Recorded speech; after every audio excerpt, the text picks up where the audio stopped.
Hi guys, welcome back to my YouTube channel. For those who are new, my name is Anne, and yeah, I do appreciate you here. And don't forget to subscribe if you have not. Yeah, so for today's video, I'll be talking more about G2, the questions they do ask, and tips to succeed or to pass your G2. Yeah, so guys, if you find this information useful to you, please don't forget to comment, and you can share if you want. Okay, also please remember we are on the way to 300.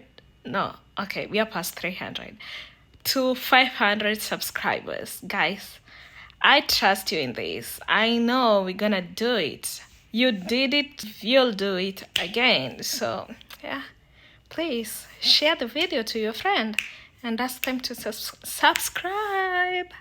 Okay. Yeah, so guys, just to let you know, I might be checking on my piece of paper because I have some, I took some notes, okay? Yeah, so what's G2? For those who are asking, G2 is a license or a permit given to you so that you are able to drive after passing your G1. Yeah, but remember, it's not a full license. You need to get a full G to be a fully licensed driver. Yeah, so for the G2 checklist, here is what they expect you to know. Okay, number one, they expect you to know the proper turn signals. Like before you make any turn, like a left or right turn, you have to signal, okay? And they expect you to know the proper use of the mirrors. You have to check your blind spots before changing lanes.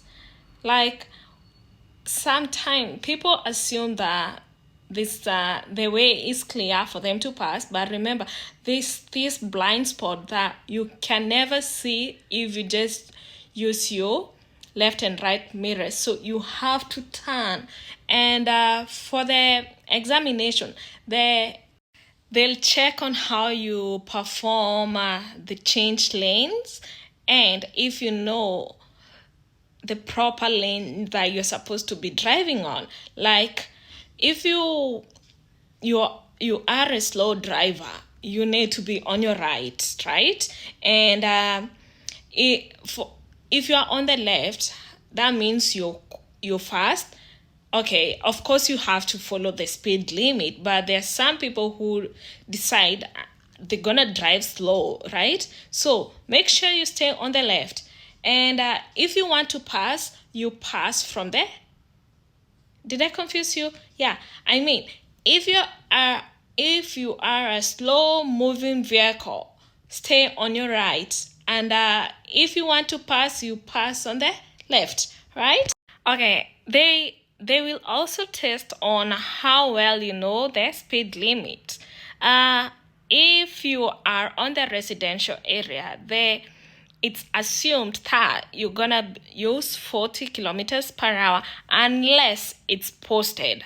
But if you are on the roads, and you'll just follow the speed limit. Mostly I see some 60, but if it's not posted, it's always 50 kilometers per hour, okay? Yeah, so another point is they will test you on how you're stopping. Here's the point. If you're the first vehicle approaching a stop sign or a red light, you have to stop behind the line marked on the pavement. And if there's no line marked, you have to stop at the crosswalk. And if there's no crosswalk, there's no mark for the crosswalk, you have to stop at the edge of the sidewalk. And if there's no sidewalk, you have to stop at the edge of intersection, okay? Another thing they'll check is your parking. Like, how do you know you're parking? They there's different types of parking. There's one parallel parking, there's reverse parking, and there's forward parking. Most of the time, they'll check your parallel parking. This is where you go front to a car parked on the street. Then you line your side mirrors parallel to that car. Then you reverse and go behind it. Yeah, I'm gonna share a video on how to do that soon, okay? And a forward parking, most of the people actually think it's the easiest one, but yeah, sometimes it's challenging to do a forward parking. Again, another thing they'll test you on 3-point turn. This is where you have to do 3 maneuver before you turn. Yeah, another thing is how they'll test you how you manage your space. One thing you need to know, you should not tailgate. That's a crime. Yeah, so you need to give, how many meters? Like, okay, this is the trick that I use. When I'm stopping behind or behind the car, I have to make sure that I can see the rear bumper, right? That's when you know that's the safe space that you're stopping at. Guys, the ideal following distance is 2 seconds. Yeah, also this following distance is gonna vary depending on the weather, because if the snow is down, like, it's gonna be slippery, and you want to allow enough space in that when you're holding your brakes and it doesn't work, you'll have a safe distance before you bump into the other car, right? Okay, guys, now that you know all the tips, or majority of the tips, this is what happens on the day to your G2 exam. Yeah, guys, on the day of your test, your instructor will check the lights, the signal, and the brakes. So this is what they'll tell you. Can you make a right signal, make the left signal, and they will watch to make sure that the lights are working. Then they'll tell you, can you press on the brake pedal, and they'll check the lights, okay?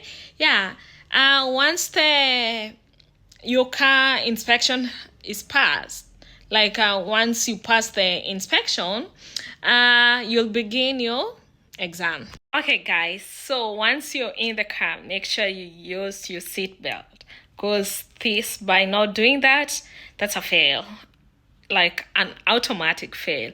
Yeah, so yeah, also then the examiner will check if you used your signal, your mirrors, and your blind spot before changing the lanes. And the examiner will also check red lights. Like, are you coming to a complete stop at the red light or at the stop sign? Actually, that was my mistake. That's how I failed my first G2 examination, because I came to a stop, but it wasn't a complete stop. Yeah, for you, like reducing the speed, that's not a stop. Like, they actually check your odometer. Was it at 0? Like, was the speed reduced all the way to 0? Also, when you're stopping, they'll remember I told you where to stop? Behind the line. Like, behind the line. And if there's no line, stop at the crosswalk. If there's no crosswalk, like, stop at the edge of the intersection. Yeah. If you don't do this, you're gonna fail. Another thing is, during your examination, always stay on your right lane unless the examiner advises you otherwise, okay? Yeah, also on that day, the examiner will tell you, can you do a left lane change? Can you do a right lane change? Yeah, some examiner do trick you. They'll tell you, can you do a left line change? And for you, you'll assume, okay, he said I do a left line change, and you remain on the left lane.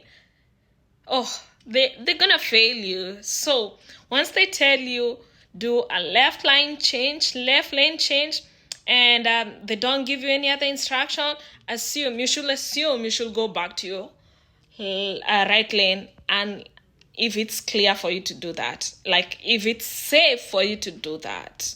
Yeah, some of my friends were failed because they remained on the left lane.